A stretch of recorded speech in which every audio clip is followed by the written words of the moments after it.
დილამშვიდობისა. ეს საქართველოს პირველი არხია, თქვენ უყურებთ გადაცემას პირადი ექიმი მარი მალაზონია ჟესტორ ენაზე თარგმანით. როგორც ყოველთვის ადამიანის შესახებ საუბრისას ჩვენ ადამიანის არსებობის სხვადასხვა წახნაგს ვეხებით ხოლმე. ჩვენ გულისხმობთ ადამიანის სიცოცხლეს, როგორც პერიოდს დაბადებიდან გარდაცვალებამდე. ჩვენ გულისხმობთ ადამიანის ასაკს დაბადებიდან მოცემულ მომენტამდე. ანუ რეალურად ჩვენ საუბრობთ დროზე. იმ დროზე, რომელიც ცხოვრების განსაკუთრებულ შტრიხებს განსაზღვრავს და რომელიც განაპირობებს ადამიანის ცხოვრების ხარისხს.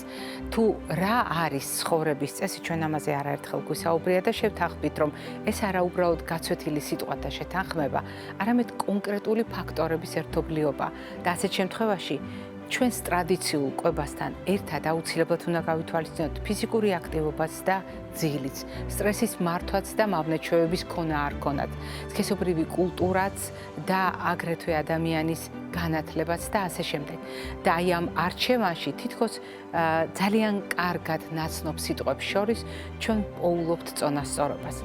თუმცა სრულიად განსხვავებულია ის არჩევანი, რომელიც ერთი მხრივ განსაზღვრავს ჩვენს დამოკიდებულებას ოჯახთან, საზოგადოებასთან და არის განპირობებული ოჯახის და საზოგადოების გავლენით, თუმცა ამავე დროს ძალიან ხშირად ჩვენი არჩევანი შეიძლება იყოს ზეგავლენის მქონე ოჯახის და საზოგადოების ცხოვრებაზე. თუ როგორი უნდა იყოს ასეთი ცხოვრების წესი, დღევანდელი ჩვენი გადაცემის პირველი ბლოკი ამის საუკეთესო მაგალითია.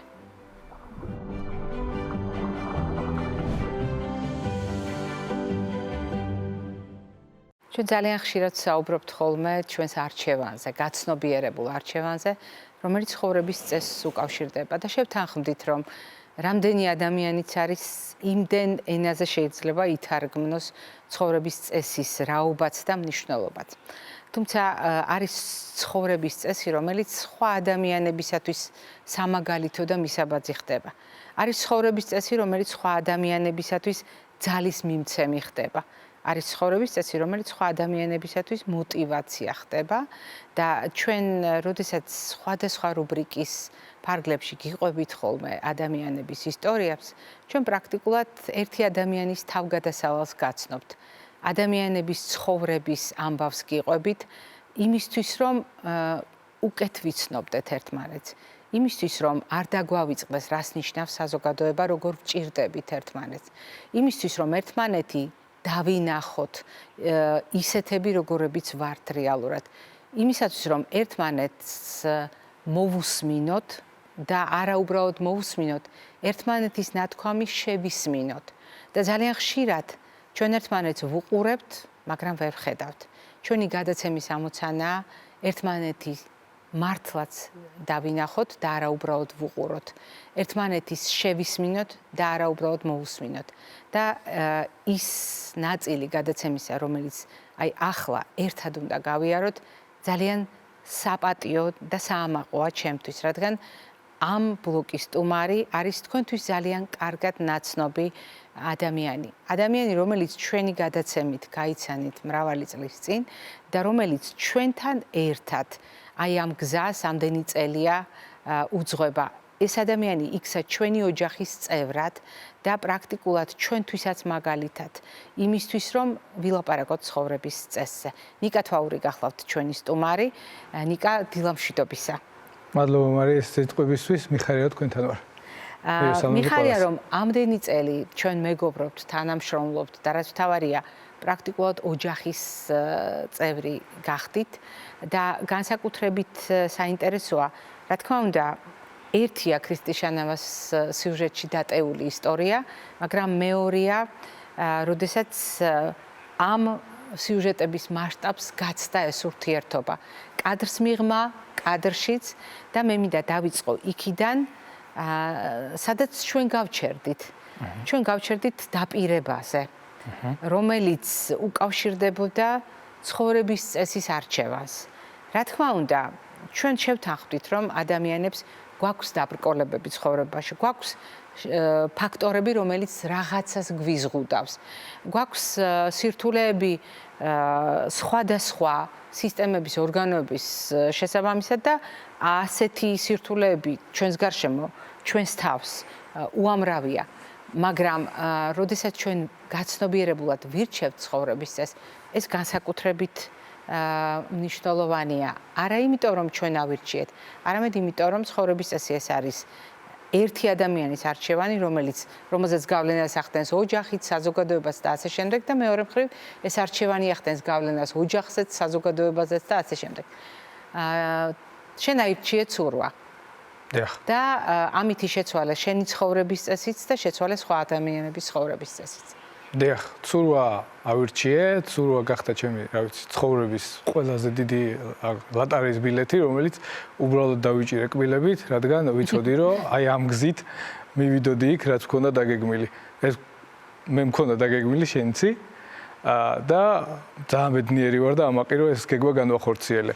გითხარი ერთხელ რომ მოვა დრო, როდესაც ადამიანები აღარ იმსჯელებენ ადამიანების რაღაც შესაძლებლობებიდან და ესეთი ფიზიკური ეთიკურობიდან გამომდინარე ადამიანის ღირსებაზე.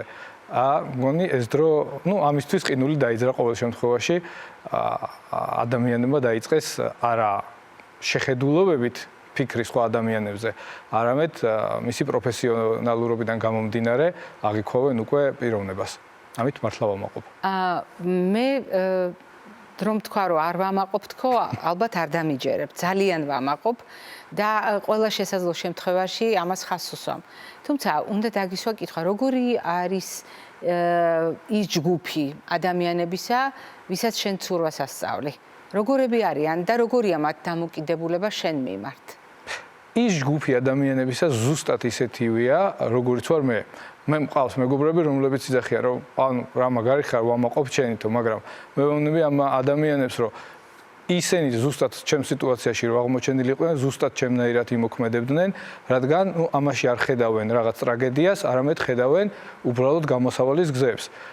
მე ვნახე ესეთი გზა და უბრალოდ ადამიანებმა ეს დაინახეს, თორე ეს ადამიანები მილიონ გზას მონახავდნენ ამ გამოსავლიდანაც გარდა იმისა, ანუ გარდა ცურვისა. ხო? ეს ადამიანები ზუსტად იმნაირები არიან, როგორც მე. უბრალოდ ამას ვერ ამჟღავნებენ, რადგან თუ ჯვარი წერიათ, არ აქვთ იგივე ბარიერები, რაც მქონდა მე გადატანილი. ეს ადამიანები არიან, რომლებიც წაიყვანენ საზოგადოებრივ აზრს. ეს ადამიანები არიან ძლიერები და ეს ადამიანები შექმნიან ადამიანურ ფაქტორს ჩვენ ქვეყანაში. უბრალოდ ერთმანეთი მოუნახეთ გარკვეულ პირობებში. ეს ძალიან მნიშვნელოვანი ფრაზა იყო.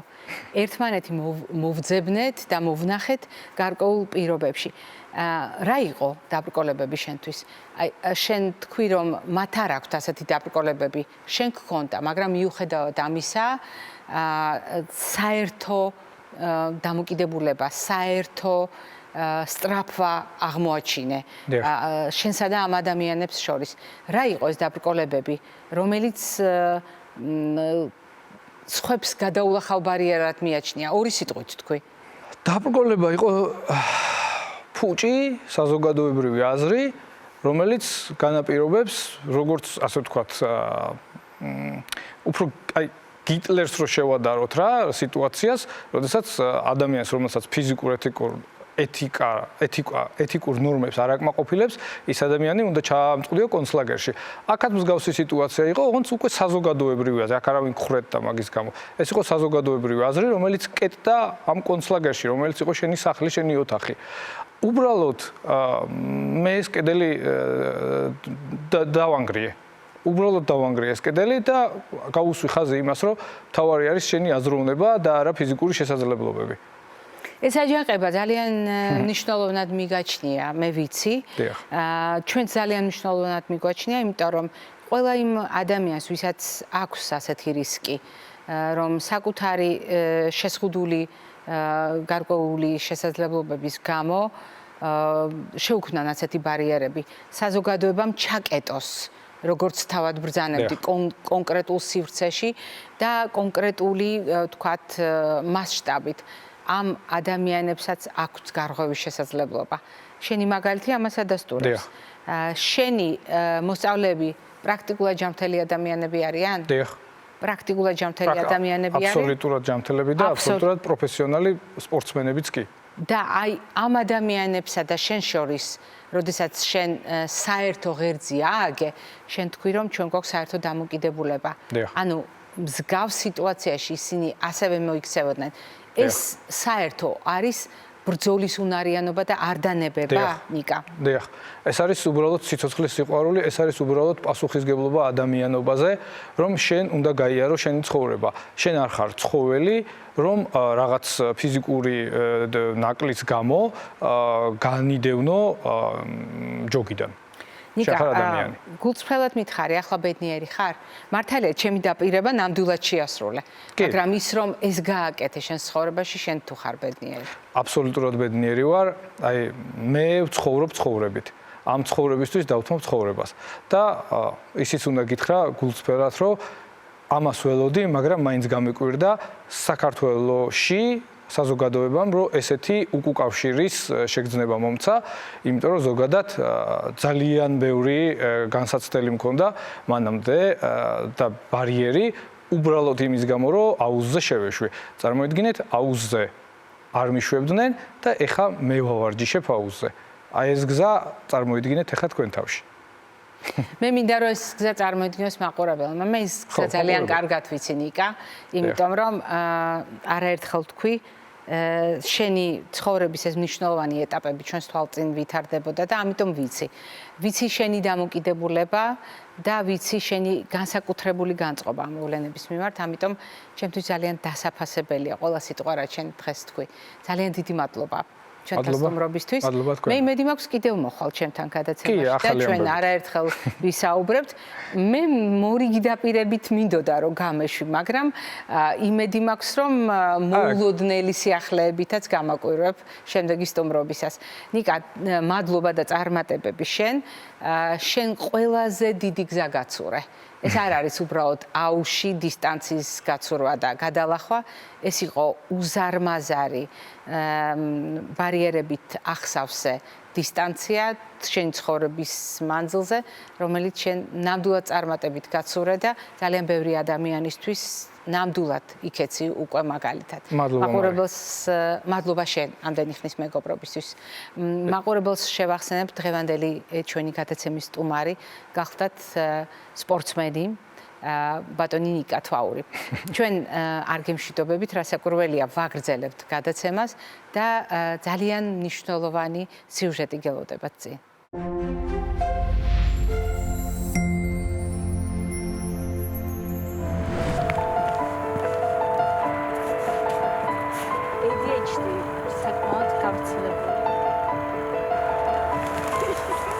მე ვარ ანა ცკიტიშვილი, 28 წლის, მაქვს ADHD, ვარ ექიმი, ლექტორი.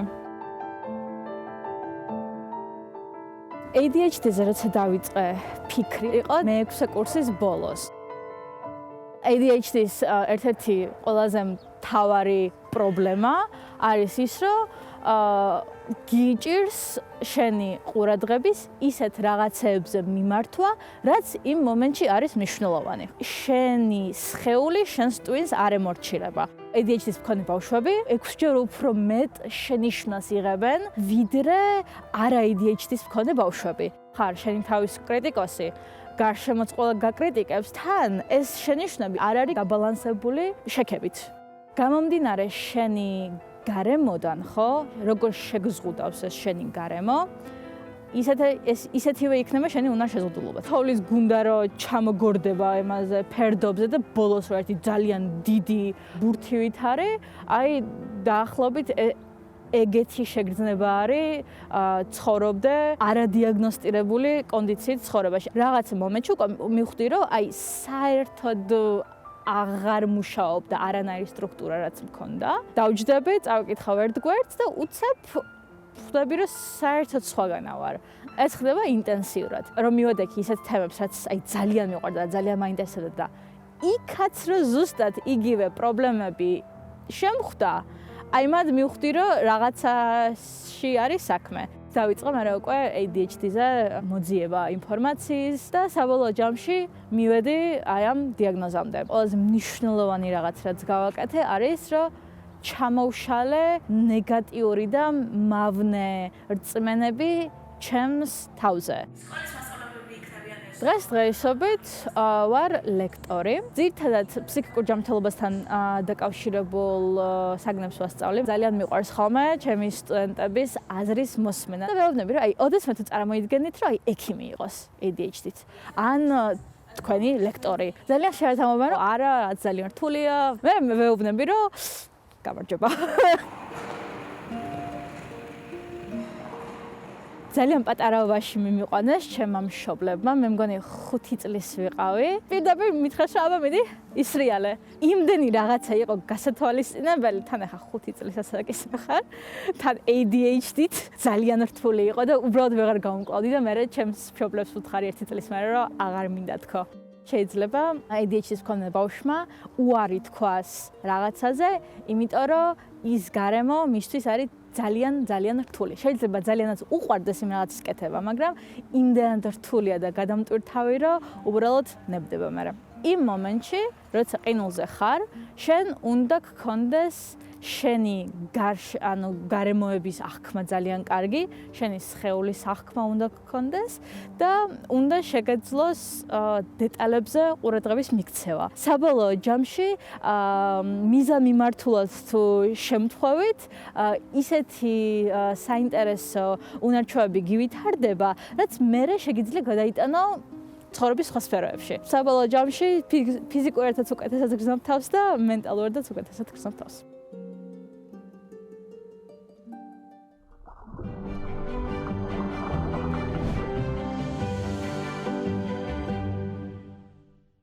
ჩვენი ორგანიზმის მთლიანობა უზრუნველყოფილია ცალკეული სისტემების, ორგანოების, ქსოვილების გამართული მუშაობით. ჩვენ შევთანხმდით, რომ ჩვენს ორგანიზმს ახასიათებს ორკესტრივით, ხმაშეწყობით მუშაობა და ასეთ შემთხვევაში ყოველთვის ვამბობთ ხოლმე, რომ დირიჟორი თავის ტვინია. მაგრამ იმისთვის, რომ გარემოსთან მუდმივი კონტაქტი გქონდეს, იმისთვის, რომ გარემოსთან მუდმივი ურთიერთობა გქონდეს, იმისთვის, რომ ჩვენმა ორგანიზმმა გარემოს მიუხედავად შეძლოს სრულფასოვანი არსებობა, ჩვენ გვჭირდება ნივთიერებათა ცვლა და ნივთიერებათა ცვლა არ გულისხმობს მხოლოდ საკვები პროდუქტების მიღებას. ჩვენ გვჭირდება გაზთა გარემოსთან. ასეთ შემთხვევაში უნდა გავითვალისწინოთ გაზთა ჩვენი ორგანიზმის შიგნით, ჩვენ გვჭირდება მუდმივად უზრუნველყოფა ორგანიზმისა ჟანგბადით და ჟანგბადთან დაკავშირებით აუცილებლად უნდა გავიხსენოთ, რომ მარტო სასუნთქი სისტემა არ იგულისხმება ამ პროცესში, უპირველეს ყოვლისა ჩვენ უნდა გავიხსენოთ გუცის ზახტვა სისტემა, რომელსაც უმნიშვნელოვანესი როლი აქვს, არა უბრალოდ იმიტომ, რომ სისხლი მიიტანოს დანიშნულების ადგილას, არამედ იმიტომ, რომ ეს არის მთავარი სისტემა ჩვენი ორგანიზმის ადაპტაციისთვის. დიახ, ადაპტაციისათვის აუცილებელი სისტემა, გუსის ზახტვა სისტემა ანატომიურადაც ძალიან მჭიდროდ არის დაკავშირებული სასუნთქ სისტემასთან. ყველაფერს რომ თავი დავანებოთ, მათ აქვთ მეზობლობა ერთმანეთთან მჭიდრო ანატომიური კავშირი და ადგილმდებარეობა განსაზღვრული გულმკერდის ღრუში. და თუ ამ ყველაფერს გავითვალისწინებთ, რასაკვირველია, ორგანიზმის გამართული მუშაობისათვის ჩვენ გვჭირდება აღდგენა, მაშინ როდესაც რაღაც პრობლემა გადაიტანა სასუნთქმა სისტემამ, რაღაც პრობლემა გადაიტანა გულსის ზახტვა სისტემამ. აღდგენის პროცესს, ხელახალი ძალების მოკრების პროცესს, როდესაც ორგანიზმი იბრუნებს სასიცოცხლო რესურსებს, რასაკვირველია, ჩვენ პერიოდულად უბრუნდებით ყველა დაავადებასთან მიმართებაში და დღეს, როდესაც თებერვლის კონკრეტულად ამ პერიოდში სამედიცინო საზოგადოება მნიშვნელოვნად თვლის ყურადღების გამახვილებას გულფილტვის რეაბილიტაციას და ჩვენ გადავწყვეტეთ, რომ სწორედ ამ დარგის სპეციალისტებთან ერთად ვისაუბროთ. ჩვენი პირველი სტუმარი ამ თემასთან დაკავშირებით გახლავთ რეაბილიტოლოგი შოთა ბზარაშვილი. დილამშვიდობისა შოთა. მოგესალმებით. როდესაც თქვენ მუშაობთ ყოველდღიურად გულის სხვადასხვა პრობლემის მქონე პაციენტთან, რასაკვირველია, დიაგნოზები მრავალფეროვანია. შესაბამისად, მიდგომაც განსხვავებულია და რეაბილიტაციის რესურსებიც განსხვავებულია, მეთოდებიც განსხვავებულია. მაგრამ თუ ჩვენ ვლაპარაკობთ ზოგადად დაყოფაზე ალბათ ყველაზე მნიშვნელოვანია ორი დიდი ჯგუფი წარმოვიდგინოთ. ერთი ჯგუფი, სადაც თერაპიულია პაციენტი, მედიკამენტებს იღებს და ამასთან დაკავშირებით ჭირდება ცხოვრების წესის ადაპტაცია და რეაბილიტოლოგის რეკომენდაციები და მეორე მხრივ ადამიანები, რომელთაც შეიძლება ძალიან სერიოზული ინვაზიური ჩარევა ჰქონდათ ან ძალიან რთული ოპერაცია გადაიტანეს. აი ასეთ შემთხვევაში როგორია თქვენი ტაქტიკა და რას ნიშნავს გულის რეაბილიტაცია? კი ბატონო, კიდევ ერთხელ მოგესალმებით. კარდიული ინციდენტისა თუ ინტერვენციის შემდეგ რეაბილიტაციის როლი ძალიან დიდია. ის ამცირებს პოსტგართულებებს, ჰოსპიტალიზაციის ხანგრძლივობას და აძლიერებს პაციენტის ფიზიკურ და ემოციურ მდგომარეობას, რომელიც ძალიან მნიშვნელოვანი არის ხოლმე პოსტპერიოდში. ჰოსპიტალური რეაბილიტაციის დასრულების შემდეგ თითოეულ პაციენტს უტარებთ 6 წუთიან სიარულის ტესტს. ამ ტესტით ფასდება მათი დატვირთვის მიმართ ამტანობა, ტოლერანტობა, გინდება მათი სავარჯიშო და მაქსიმალური გულისცემის სიხშირეები და სწორედ ამ პარამეტრებზე დაყრდნობით ეძლევათ ინდივიდუალური რეკომენდაციები ბინაზე ფიზიკური აქტივობის შესახებ. ანუ ამ დროს რას აკეთებს ადამიანი? კლინიკის პირობებში ხდება ხომ ასეა ეს? დიახ, კლინიკის პირობებში 6 წუთის განმავლობაში შეუსვენებლად პაციენტი უნდა გადაადგილდებოდეს ერთი A წერტილიდან B წერტილში და პირიქით. ვაკონტროლებთ ხოლმე არ უნდა ქონდეს არანაირი სუბიექტური შეგრძნებები, ჩივლები არ უნდა იყოს, მისი დისკომფორტი რა თქმა უნდა. და 6 წუთის განმავლობაში გავლილი მანძილი და ამით ფასდება მე გვაქვს სპეციალური პედომეტრები, რომელთაც გავლილი მანძილსაც ვადგენთ, პულსოქსიმეტრები, სადაც ვინიშნოთ ხოლმე მაქსიმალურ და სავარჯიშო პულსებს, ასევე სატურაციას და არტერიულ წნევებს კონტროლდება ხოლმე, რომ ვიცოდეთ რამდენად ადეკვატურად რეაგირებს ჩვენი ორგანიზმი, პაციენტის ორგანიზმი ამა თუ იმ დატვირთვაზე. კარდიული რეაბილიტაციის ოქროს სტანდარტს წარმოადგენს ველოერგო ტრენინგი, რომელიც რეაბილიტაციის მეორე და მესამე ამბულატორიულ ფაზებს მოიცავს და რა თქმა უნდა ეს ჰოსპიტალის პირობებში ტარდება. რას ნიშნავს ეს? ეს არის დოზირებული ველოერგომეტრზე დატვირთვები, რომელიც მონიტორდება კარდიოლოგისა და რეაბილიტოლოგის მეთვალყურეობის ქვეშ. ერთი შეხედვით ველოსიპედზე დგას თითქოს ადამიანი. უბრალოდ ანუ ვარჯიშის პარალელურად ვნახულობთ მის კარდიოგრამას, წნევას, გულისცემის სიხშირეს, დატვირთვის ინტენსივობებს, ეს პარამეტრები ყველაფერი მონიტორირებული გვაქვს ჩვენ და ვაკვირდებით ლაივ რეჟიმში. და ამითი ვაფასებთ პრინციპში დინამიკაში როგორ ვითარდება მოვლენები, როგორ ახერხებს გულსიძახვა სისტემა გაუმკლავდეს სხვადასხვა სახის დატვირთვას. და მნიშვნელოვანია რომ ეს დატვირთვები და ველოერგო ტრენინგი იყოს მზარდი, რა თქმა უნდა, როგორც თავისი ხანგრძლივობით, ისე დატვირთვის ინტენსივობით, რომ შედეგიც ბევრად უკეთესი გქონდეს. არა ერთბაშად, არა დიდი თანდათანობით, რა თქმა უნდა. და იმასაც ვიტყვი, რომ ძალიან ბევრი კვლევა ჩატარდა ამასთან დაკავშირებით და კარდიული რეაბილიტაციის ამბულატორიული ფაზები მნიშვნელოვნად ამცირებს რეკურენს, ანუ განმეორებით შემთხვევებს და რა თქმა უნდა სიკვდილის მაჩვენებელსაც საკმაოდ ცვლის. ასე რომ ძალიან დიდი როლი აქვს კარდიულ რეაბილიტაციაში ამბულატორიულ ფაზებს. როდესაც ჩვენ ვლაპარაკობთ ოპერირებულ პაციენტებზე და თერაპიულ პაციენტებზე, თქვენი მიდგომა განსხვავებულია. და სად არის ამ დროს განსხვავება? რას ეუბნებით ან რას ურჩევთ ბინაზე პაციენტს, რომელსაც არანაირი აქტიური ჩარევა არ ქონია, მე ვგულისხმობ ინვაზიას, ოპერაციულ ჩარევას და კონკრეტული რეკომენდაციებით, მედიკამენტებით ბინაზე აგრძელებს მკურნალობას. და ადამიანი, რომელსაც ჩაუტარდა სერიოზული ჩარევა და ის ბინაზე იკრებს ნელ-ნელა ძალებს. აი ასეთ შემთხვევაში რა რეკომენდაციები გაქვთ? ეს რეკომენდაციები რა თქმა უნდა, როგორც ინდივიდუალურ პაციენტებს ყველას განსხვავდება. და ვიძახით ხოლმე ხშირად, რომ გულსახმო დაავადების განვითარებაში ერთ-ერთი ისეთი მნიშვნელოვანი რისკ ფაქტორი არის ჰიპოდინამია და აქედან ვიწყებ ხოლმე მე ზოგადად რეაბილიტაციაზე საუბარს. ნაკლებად მოძრავი ცხოვრების. ან მოძრავ საერთოდ ესეთიც 21 საუკუნის დამახასიათებელი სენია სამწუხაროდ. თანამედროვე რეკომენდაციებით ჰიპოდინამიაში იმყოფება ყველა ეს ადამიანი, რომელიც 24 საათის განმავლობაში 10,000 ნაბიჯზე ნაკლებს გავს. ეს საშუალოდ 4 კილომეტრია და საკმაოდ დიდი მანძილია და არ მეგულება, იშვიათად მეგულება ადამიანი, რომელიც ამ მანძილს გადიოდეს 24 საათის განმავლობაში. მაგალითად მე არ გავდივარ, ვერ გავდივარ ამ მანძილს. კი, და ეს ზუსტად რეგულარული ფიზიკური აქტივობა და სიარული მნიშვნელოვან როლს ასრულებს გულსახმო დაავადების პირველად და მეორეულ პრევენციაში. ეს არის ესეთი თანამედროვე რეკომენდაციებით მოწოდებული და ვეუბნებით ხოლმე პაციენტებს, რომ უნდა იყვნენ მაქსიმალურად აქტიურები, ნაკლებად უნდა იწვნენ. მათი მდგომარეობა, ფიზიკური მდგომარეობა უნდა იყოს ყოველთვის ვერტიკალურ პოზიციაში და არა ჰორიზონტალურში. ჰორიზონტალურში გადავდივართ იმ შემთხვევაში, როდესაც დაღლილობას გრძნობ, მაგალითად, ცოტა ხანი გინდა რომ დაისვენო. ეცადოთ ხოლმე, რომ და არა მთელი დღე თქვა ტახტზე რა წამოწოლი თქმა უნდა, ან ტელევიზორის ყურებაში ან უბრალოდ ისე. უმრავლეს შემთხვევაში მათი ფიზიკური აქტივობა უნდა იყოს ვერტიკალურ მდგომარეობაში შესრულებული. რაც შეეხება კარდიოქირურგიულ პაციენტებს, მოგეხსენებათ, ოპერაციები ძირითად შემთხვევაში ტარდება სტერნოტომიული მიდგომით. ანუ როდესაც მკერდის ძვალზე მოხდა ჩარევა. საკმაოდ დიდი ჭრილობა არის 30 სანტიმეტრიანი განაკვეთი კეთდება და ამ განაკვეთს ჭირდება მოფრთხილება, რომ სწორად კონსოლიდირდეს. შესაბამისად, რეკომენდაციები და შეზღუდვებიც ასეთი პაციენტებისთვის განსაკუთრებული არის. მაგალითად, ესეთ პაციენტს ვაცმევთ ხოლმე პირველი პოსტოპერაციული დღიდან რეაბილიტაციის დაწყებიდან, მინდა ვთქვა, რომ რეაბილიტაცია პირველი პოსტოპერაციული დღიდან კეთდება, იწყება, მაგალითად და არა ბინაზე გაწერის შემდეგ. პაციენტს თუ ჩაუტარდა მაგალითად ოპერაცია დღეს, მეორე ხვალდილიდან იწყება რეაბილიტაცია და გააქტიურება პაციენტის. ვაცმევთ ტორსის ფიქსატორ კორსეტებს, რომელიც მნიშვნელოვანი არის მკერდის ფიქსაციისთვის. და ასევე მისი სწორად კონსოლიდაციისთვის, რომ სწორად მოხდეს შეხორცება. ასეთ პაციენტებისთვის განსაკუთრებული შეზღუდვები ის არის, რომ 2 თვის განმავლობაში მათი ფიზიკური აქტივობა მხოლოდ ფეხით სეირნობით შემოიფარგლება.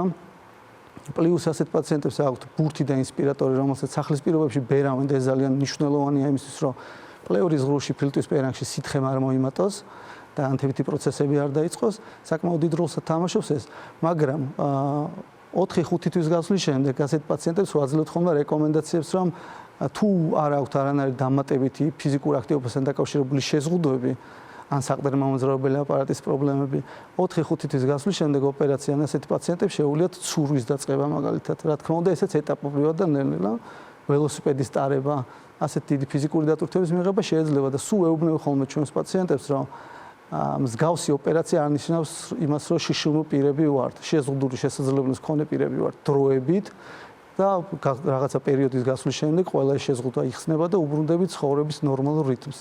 როდესაც ჩვენ ვსაუბრობთ შეცვლილ ცხოვრების წესზე, ამ თემას მე მოგვიანებით დაუბრუნდები, მანამდე კიდევ ერთი კოლეგა, თქვენი კოლეგა უნდა შემოგვიერთდეს და სულ რამდენიმე წამში ჩვენ ფილტვის რეაბილიტაციის თემას გავაგრძელებთ.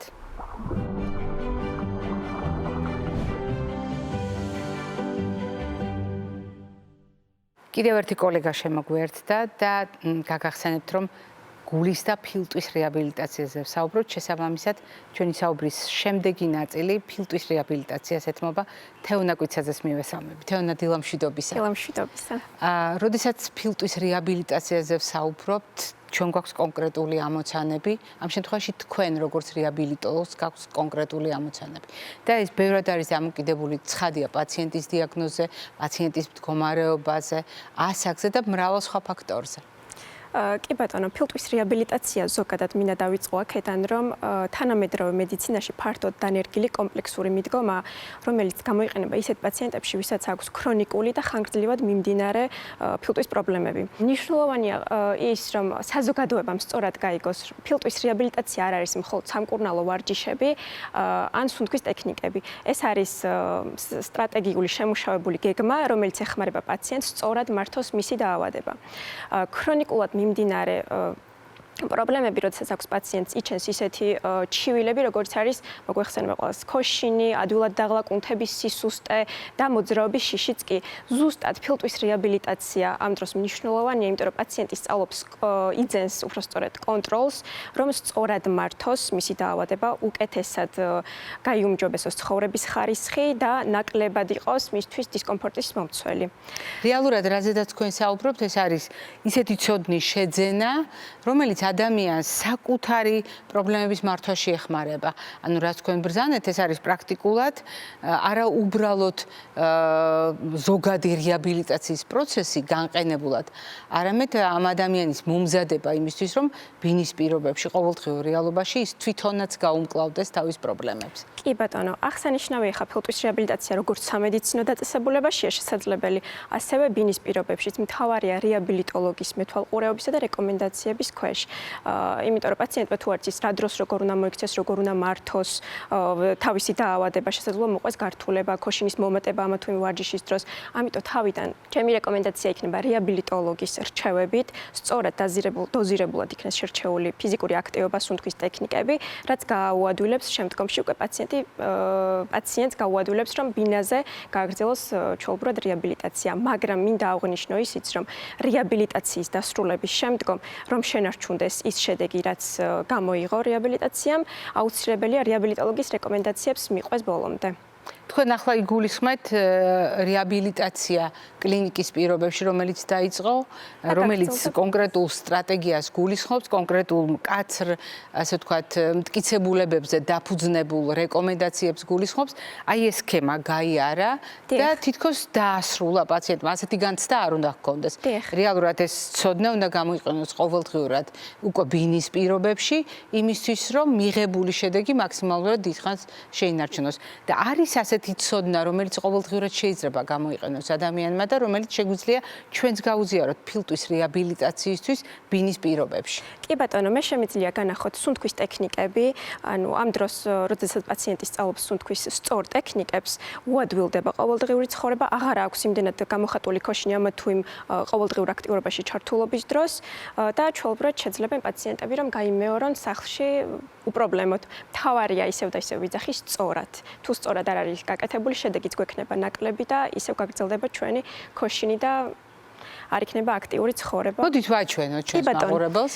აუცილებელია რომ თავიდან, როდესაც პაციენტს აქვს ქრონიკული ფილტვის პრობლემები და ზოგადად ფილტვის პრობლემა, აუცილებელია სუნთქვის ტექნიკების შესრულების დროს ვიჯდეთ და ისე გავაკეთოთ სუნთქვის ტექნიკები, ან ვიწვეთ. თავიდან ჩემი რჩევა იქნება თუ იწვება პაციენტი, იმიტომ რომ შესაძლოა თავბრუსხვევა გქონდეთ. უკეთესია თუ იწვება. კარგით, მოდით დავიწყოთ. პირველი, ეს არის გულმკერდით სუნთქვა. ანუ ერთ ხელს ვიფიქსირებთ გულმკერდზე, მეორე ხელს ვიფიქსირებთ მუცელზე. ამ დროს შესუნთქვა ხდება ცხვირით, ნელა და ხანგრძლივად. შესუნთქვის პარალელურად უნდა გამოუზნიქოთ მაქსიმალურად მუცელი გარეთ. ვიკავებთ 1-2 წამის განმავლობაში შესუნთქულ ჰაერს და შემდგომში ვუშვებთ პირით, ოღონდ მაქსიმალურად უნდა შეიზნიქოს მუცელი. მოდით გავიმეოროთ, შევისუნთქეთ. გამოიზნიქა მუცელი, გულმკერდი შეწეულია. ვიკავებთ 1-2 წამის განმავლობაში და მუცელი მაქსიმალურად შევწიოთ. საწყის ეტაპზე შეგვიძლია რომ გავაკეთოთ 2-ჯერ, 3-ჯერ, 4-ჯერ, მაგრამ ყოველთვის, ყოველდღიურად თითოჯერ მაინც რომ მოუმატოთ, იქნება ბევრად უკეთესი. მეორე რაც შეგვიძლია გავაკეთოთ, ეს არის 4 წამიანი შესუნთქვა, ამოსუნთქვა. ანუ ამ დროს შესუნთქვა ხდება 4 წამის განმავლობაში ცხვირით, შევისუნთქეთ 4 წამის განმავლობაში, შევიკავეთ 4 წამი და გამოუშვით პირით 4 წამის განმავლობაში. ამ დროს სულაც არ არის საჭირო საათზე ყურება, იმიტომ რომ როგორც წესი ვითვლით ხოლმე 1 2 ისევ შევისუნთქეთ, შევიკავეთ, ამოვისუნთქეთ. და კიდევ ერთი შეგვიძლია რომ დავამატოთ მოკუმული ტუჩებით სუნთქვა. ანუ ამ დროს შესუნთქვა ხდება ცხვირით 4-5 წამის განმავლობაში. ვიკავებთ დაახლოებით 2-3 წამი და შემდგომში უნდა მოვკუმოთ ტუჩები ჰაერის გამოდევნის შემთხვევაში. თითქოს სანთელს უნდა შევუბეროთ სული.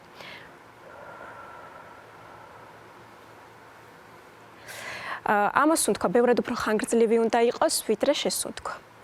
შესაბამისად, საწყის ეტაპზე შეგვიძლია მცირე რაოდენობით დაწყება და შემდგომში ნელ-ნელა გაზრდა. რაც შეეხება ფიზიკურ აქტივობას, შეგვიძლია დავიწყოთ მსუბუქი ვარჯიშებით საწყის ეტაპზე, რაც ჩვეულებრივად შეუძლია რეაბილიტოლოგის გარეშეც პაციენტმა გაიმეოროს სახლში. მთავარია სუნთქვის ტექნიკები გააკეთოს სწორად ვარჯიშის დროს. მოდით განახებთ რამოდენიმეს. ამ შემთხვევაში ჰანტელების გამოყენებით კი ბატონო, ამ შემთხვევაში შეგვიძლია როგორც ჰანტელი გამოვიყენოთ, თუ ჰანტელი არ გაქვთ, შეგიძლიათ გამოიყენოთ წყლის ბოთლი. აი როგორც ჩვენ გვაქვს იქ წყლიანი ბოთლები, ჩვეულებრივ. საწყის ეტაპზე 9 ლიტრიანი, დიახ. საწყის ეტაპზე გულმკერდთან ახლოს ვიფიქსირებთ ჰანტელებს. ვარჯიშის დაწყებამდე აუცილებლად ვაკეთებთ შესუნთქვას ნელა და ხანგრძლივად. გავწიეთ ხელები, შევისუნთქეთ ცხვირით, დავუბრუნდით საწყის პოზიციას. ანალოგიურად შევისუნთქეთ, ამოვისუნთქეთ. ასე ვიმეორებთ თავიდან 5-6-ით შეგვიძლია რომ დავიწყოთ. იმას დავდებ. იგივე შეგვიძლია გავაკეთოთ ბოთლითაც, ხო?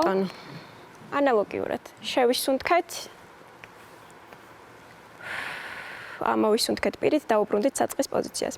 ანალოგიურად შეგვიძლია ვიჯდეთ ისევ სკამზე, ხელებს ვუშვებთ დაბლა. ვაკეთებთ ღრმა და ინტენსიურ შესუნთქვას. ავწიეთ, შეძლების დაგვარად სადამდე შეგვიძლია, შევისუნთქეთ, ნელ-ნელა დავიწყოთ ამოსუნთქვა და ვუბრუნდებით საწყის პოზიციას. ასე ვიმეორებთ რამოდენიმეჯერ. შევისუნთქეთ, ამოვისუნთქეთ. ეს არის ის მარტივი ვარჯიშები, რომელიც თავისუფლად შეიძლება შეასრულოს ადამიანმა კი ბატონო, მაგრამ თავარია ის, რომ სანამ ვარჯიშებს ან სუნთქვის ტექნიკებს დავიწყებთ, არ უნდა იყოთ ნაჭამი. ჭამიდან დაახლოებით ან узმოდ, ან ჭამიდან 40 წუთი მაინც უნდა იყოს გასული, რომ დატვირთვა არ იყოს დიდი. სარგებელი არ იქნება. კარგი, შემიძლია კიდევ 1-2 ვარჯიში განახოთ, რაც შეგიძლიათ რომ გაიმეოროთ სახლში. ისევ დაგჭირდება სკამი, შემოვატრიალებთ. ამ შემთხვევაში ფეხებს დავალაგებთ მხრების სიგანეზე და ვაკეთებთ ასეთ მოძრაობას. შესუნთქვის დროს წამოვწიოთ ფეხი, მუხლის ახსარში მოვხაროთ, საწყის პოზიციას ვუბრუნდებით და პირით ამოვისუნთქოთ. და იგივეს ვიმეორებთ მეორე ფეხს.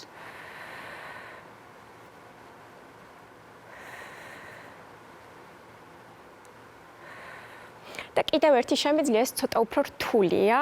ხშირ შემთხვევაში უჭირთ პაციენტებს, ვისაც ძირითადად ქრონიკულ ობსტრუქციული დაავადება აქვს, თუმცა შეგიძლიათ დაიწყოთ თუნდაც ერთით და შემდგომში უკვე გაზარდოთ. მხრების სიგანეზე ვაწყობთ ფეხს და ვჯდებით. შევისუნთქეთ, ამოვისუნთქეთ. შევისუნთქეთ, ამოვისუნთქეთ. ამ დროს მთავარი არის ისევ და ისევ მოусმინოთ საკუთარ ორგანიზმს. თუ დავიღალეთ, თუ მოიმატა ქოშინმა, აუცილებელია რომ დავისვენოთ შესვენებებით და შემდგომში ისევ გავაგრძელოთ. აუცილებელია რომ ყოველდღიურად ისევ და ისევ თითო რაოდენობით მაინც მოვუმატოთ, რომ რაღაც შედეგი მივიღოთ. საფეხურებრივად, ფრთხილად, ეტაპობრივად და არაერთბაშად. როდესაც ჩვენ საუბრობდით ცხოვრების წესზე, შეცვლილ ცხოვრების წესზე, რეაბილიტაცია ეს არის შესაძლებლობა დავუბრუნდეთ ჩვენს ჩვეულ რუტინას. როდესაც დაავადების გამო, გულის ფილტვის პრობლემების გამო ადამიანის არა მარტო სასიცოცხლო პარამეტრები, არამედ ცხოვრების ხარისხით შეიცვალა. რამდენად მნიშვნელოვანია ასეთ დროს მაგალითად ფიზიკურ აქტივობასთან ერთად ძილის, კვების და სხვა ფაქტორების მოწესრიგება. გულისხმობს თუ არა ასეთ შემთხვევაში რეაბილიტაცია? კი, რა თქმა უნდა. როგორც ვთქვით, კარდიოლოგიურ პაციენტებში რეგულარულ ფიზიკურ აქტივობას ძალიან დიდი მნიშვნელობა აქვს. მოკლედ ვიტყვი კიდევ რა შეიძლება რომ გააკეთოთ და როგორ უნდა მოიხსნათ პაციენტები სახლის პირობებში. რეგულარული ფიზიკური აქტივობა ნიშნავს ყოველდღიურ ფეხით სეირნობას, როგორც ვთქვით, იდეალური ღერძი არის ფიზიკური აქტივობის სეირნობა, რომელიც გულისთვის ძალიან დიდ საქმეს აკეთებს, შევთავაზოთ 50%-ს ალბათ, მეორე 50% მედიკამენტებზე მკურნალობასაც შეიძლება გაუტოლდეს. პაციენტები მაქსიმალურად კომფორტულად უნდა იყვნენ ჩაცმულები სიარულის დაწყებამდე, უნდა იცოდნენ სპორტული ტანსაცმელი ან ფეხსაცმელი, მნიშვნელოვანია აკონტროლონ თავიანთი პულსაცია, არტერიული წნევა, წვეტენ ვარჯიშის შემთხვევაში თუ თავიანთი პულსი გაიზარდა და მაქსიმალურ გულისხმის სიხშირე აცდა, თუ ეს იციან, მათ და ჩატარებული აქვთ 6 წუთიანი სიარულის ტესტი და იციან მათი მაქსიმალურ გულისხმის სიხშირე და თუ არტერიული წნევა მკვეთრად შეიცვალა. შეცვლაში იგულისხმება როგორც მატება არტერიული წნევის, ისე ვარდნა. ამ შემთხვევაში ჩერდებენ.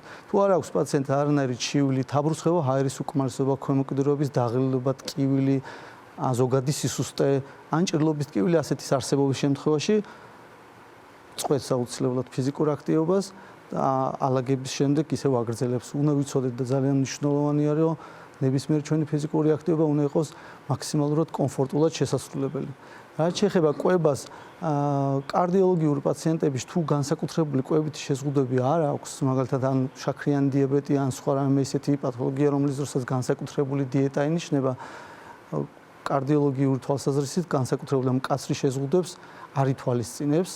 უბრალოდ უნდა ვიცოდეთ, რომ მოვერდოთ ისეთ პროდუქტებს, რომელშიც დიდი რაოდენობით არის ცხოველური ცხიმები, ქოლესტერინი, მაგალითად, ცხიმიანი ხორცი, თავის და ძვლის ტვინი, შებოლილი და დამარილებული საკვები, ასევე გულღვიძლი და სუფრის მარილიც მაქსიმალურად უნდა შევზღუდოთ დღიურ რაციონში.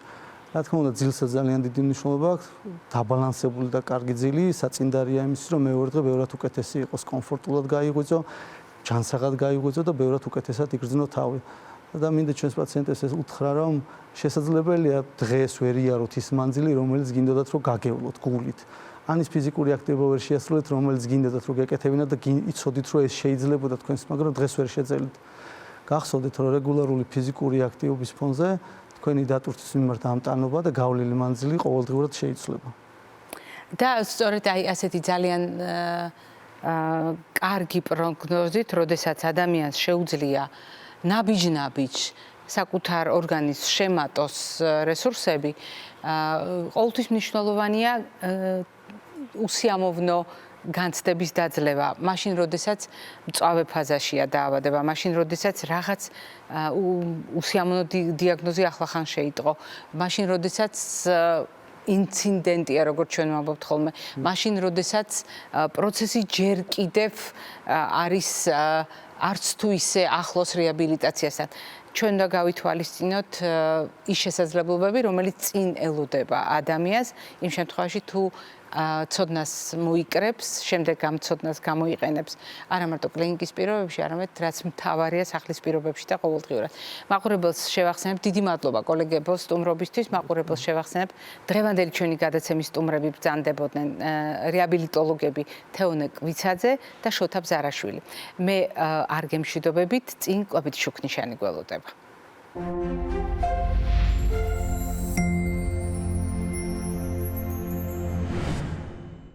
არის თუ არა გასათვალისწინებელი კვება მაშინ, როდესაც კონკრეტული რესურსების სასიცოცხლო შესაძლებლობების აღდგენას ვცდილობთ, როდესაც რეაბილიტაციას ვცდილობთ ორგანიზმისა გადატანილი დაავადების შემდეგ, ან თავად დაავადების მიმდინარეობისას რაღაც ეტაპზე. რა თქმა უნდა, კვება არის ამ პროცესის განუყოფელი ნაწილი და ასეთ შემთხვევაში არ გვავიწყდება ის ზოგადი შეგონება, რომელიც შესაძლოა ძალიან მარტივად აღსაქმელი იყოს ჩვენი თეფშის მეშვეობით. როდესაც ყოველდღიურ რაციონს თვალით ვხედავთ, როდესაც ყოველდღიურ რაციონს ისევ ანაწილებთ, რომ ბოსტნეული, ხილი, მარცვლეულბურღულეული, ცილოვანი კომპონენტი იყოს ურთიერთშეხამებული კონკრეტული თანაფარდობით, თანაც მრავალფეროვნებით გამორჩეული. აი ეს პრინციპები, რასაკვირველია, გასათვალისწინებელია კიდევ უფრო დეტალურად, როდესაც ამოცანა არის კონკრეტული ორგანოების რეაბილიტაცია, კონკრეტული სისტემების რეაბილიტაცია და ასეთ შემთხვევაში საუბარი გულისა და ფილტვის რეაბილიტაციაზე არ გულისხმობს საკუთრივ გულის და ფილტვის როგორც ორგანოებისათვის საჭირო საკვებ ნივთიერებებს მხოლოდ. რასაკვირველია, ეს კომპონენტები უნდა იყოს კვებაში გათვალისწინებული, მაგრამ კიდევ უფრო მნიშვნელოვანია, როდესაც ჩვენ კვების საერთო პრინციპებთან შეხამებით ვგეგმავთ კონკრეტული კვების მოდელს. ჩვენ შევთანხმდით, რომ უნივერსალური კვების მოდელი არ არსებობს, ანუ ყველასათვის ერთნაირად სარგო. ჩვენ შევთანხმდით, რომ ერთი ჯადოსნური საკვები ან კერძი, რომელიც ადამიანის ყველა ამოცანას გადაჭრის, არ არსებობს. მაგრამ შევთანხმდით ამავე დროს კიდევ ერთ ძალიან მნიშვნელოვან საკითხზე. ჩვენს ხელთ კვებასთან დაკავშირებით ყოველთვის არის სამი მთავარი ინსტრუმენტი, სამი გასაღები და ამ გასაღებზე გაუთავებლად ვსაუბრობ. ეს არის რეჟიმი, ულუფა, რაციონი. როდის მივირთმევთ, რამდენს მივირთმევთ, რას მივირთმევთ. ეს ყველაფერი ტრადიციულად არის ხოლმე ჩვენი კვებითი შუქნიშნის ზონაში და საათი, რომელიც რეჟიმს შეგვახსენებს, თეფშები, რომელიც ულუფას შეგვახსენებს, რაციონი, რომელიც სხვადასხვა დროს, სხვადასხვა თეფშის მოდელით ან სხვადასხვა რეკომენდაციის სახით ჩნდება. ამავე დროს ცხოვრების წესის თავისებურებასაც შეგვახსენებს, სადაც წონაც, ფიზიკური აქტივობაც, ძილის რეგულირებაც, წყლის ადეკვატური მოხმარებაც, მავნე-ჩვევებზე უარის თქმაც, ან რაციონალური მიდგომა ამ პრობლემების მიმართ. კონკრეტული ნივთიერებების კონტროლი არის სასიცოცხლოდ აუცილებელი ზოგადი ჯანმრთელობისათვის და მათ შორის გულ-ფილტვის რეაბილიტაციისათვის. როგორ უნდა აღიდგინოს გულმა და ფილტვმა რესურსი, როგორ უნდა მოახერხოს გულსისხლთა სისტემამ და სასუნთქმა სისტემამ აღიდგინოს შესაძლებლობები. რა თქმა უნდა, დამატებითი ფაქტორებისგან უნდა დავიცვათ. დამატებითი რისკები არ შეუქმნათ ამ სისტემებს. რა შეიძლება იყოს საკვები პროდუქტებიდან ასეთი რისკები? რა თქმა უნდა, ყველა ის პროდუქტი, რომელიც ავტომატურად აღმოჩნდება ხოლმე ყვითელ ზონაში და თქვენ უკვე იცით მე რომელ პროდუქტებს გადავიტან ყვითელ ზონაში. თქვენ ეს უკვე ძალიან კარგად დაიმახსოვრეთ. თქვენ ამას მე იმედი მაქვს ყოველდღიურად ითვალისწინებთ ცხოვრებაში. მაგრამ მე აუცილებლად გთავაზობთ ხოლმე კონკრეტულ თემასთან დაკავშირებულ სრულიად ახალ და ზოგჯერ მოულოდნელ წახნაგებს. მაგალითად, თუ ჩვენ ვლაპარაკობთ გულთან დაკავშირებულ დიეტებზე, ჩვენ არაერთხელ გვისაუბრია კონკრეტული ნივთიერებების კონტექსტში. თუ ჩვენ საუბრობთ სასუნთქი სისტემის გაჯანსაღებაზე და საუბრობთ უკეთესი სუნთქვისათვის, რომელი კომპონენტები ჭირდება ჩვენს ორგანიზმს, ესეც ძალიან კარგად გახსოვთ. თუმცა შეხედულება იმის შესახებ, რომ გულსის ძახვა სისტემა, სასუნთქი სისტემა შეიძლება ერთდროულად მოვიყვანოთ მწყობრში, დიახ, შესაძლებელია კვების კონკრეტული მოდელის ჩართულობით. პირველ რიგში ჩვენ ვლაპარაკობთ წონასწორობის აღდგენაზე და თუ წონასწორობაზეა საუბარი, განა შეიძლება იმაზე ეფექტიანი, იმაზე შედეგიანი ინსტრუმენტი გამოვიყენოთ, ვიდრე არის დაბალანსებული, გაწონასწორებული, წესიერი, გონივრული, რაციონალური ჯანსაღი კვება. და ასეთ შემთხვევაში 5 ჯგუფის 5 ფერის პროდუქტის გამოყენება, ანუ სულ ცოტა 5 ჯგუფი, სულ ცოტა 5 ფერის პროდუქტების გამოყენება, ეს არ არის ზღვარი, რასაკვირველია და ეს გულისხმობს იმას, რომ ცისარტყელათებზე ჩვენი ცნობილი ფრაზები ან ჯგუფების ურთიერთკომბინაცია არის ამ რეკომენდაციების ნაწილი.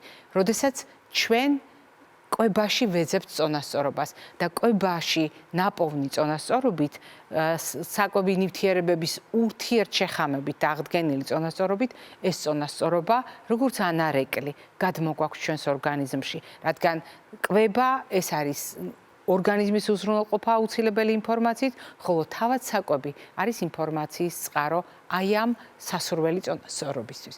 თუმცა, როდესაც ჩვენ საუბრობთ გულისა და ფილტვის რეაბილიტაციაზე, უნდა გავიხსენოთ, რას ამბობს თანამედროვე მტკიცებითი მედიცინა.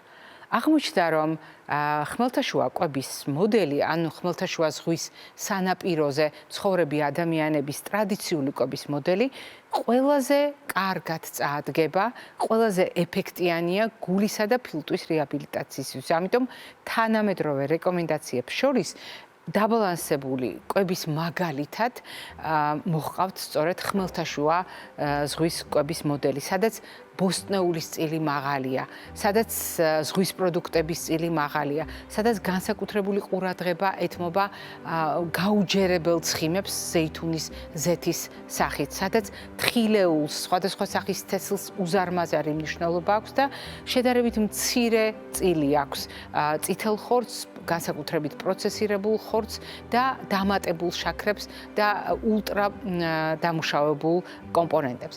და კიდევ ერთი მოდელი, რომელიც გასათვალისწინებელია, რომელიც თქვენ ძალიან კარგად გახსოვთ ჩვენი გადაცემებიდან, როდესაც ჩვენ საუბრობთ მაგალითად ეგრეთ წოდებულ დაშ დიეტაზე.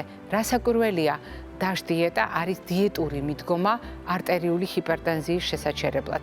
და თქვენ ძალიან კარგად გახსოვთ ეს რეკომენდაცია, როდესაც ჩვენ არტერიული წნევის მართვას ვცდილობთ. მაგრამ მიუხედავად ამისა, დიეტური მიდგომა არტერიული ჰიპერტენზიის შესაჩერებლად არ არის მხოლოდ არტერიული წნევისთვის და არტერიული წნევის მართვისთვის განკუთვნილი კვებითი რეკომენდაციები.